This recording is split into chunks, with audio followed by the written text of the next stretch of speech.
Like and subscribe and click the bell icon to get new video updates. Poisoning, toxicity, addiction, trauma and burns report sounds alarm on vaping. The future of e-cigarettes, or vaping, in Australia remains clouded, with a worrying new report giving momentum to a potential ban.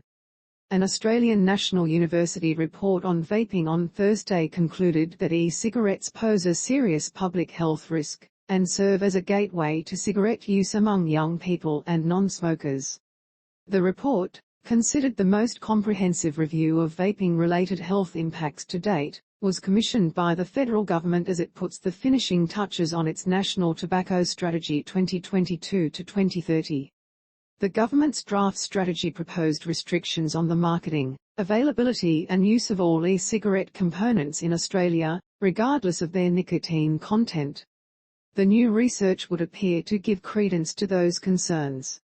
Use of nicotine e-cigarettes increases the risk of a range of adverse health outcomes, including poisoning, toxicity from inhalation, such as seizures, addiction, trauma and burns, lung injury, and smoking uptake, particularly in youth, the report reads.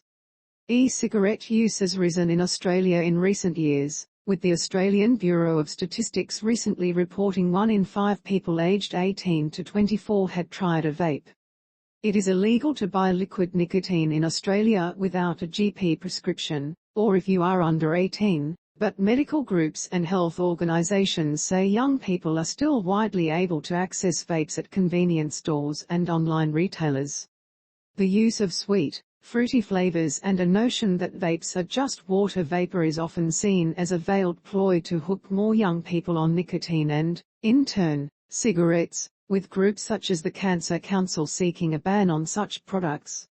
Among its many findings, the new report said e-cigarette use prompted a number of early warning signs on cardiovascular health markers, including blood pressure, heart rate, and lung function.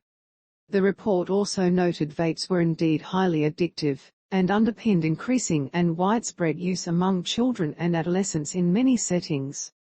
Current evidence supports national and international efforts to avoid e-cigarette use in the general population, particularly in non-smokers and youth, the report found. That said, any ban on vapes in Australia would have to navigate a number of pro-vape MPs, and withstand pressure from tobacco companies, convenience store associations, and groups such as the Australian Taxpayers Alliance. Legalise Vaping Australia, for example, recently sent its lobbyists to meet with politicians in Canberra. The second public consultation on the draft National Tobacco Strategy 2022 to 2030 closed on March 24,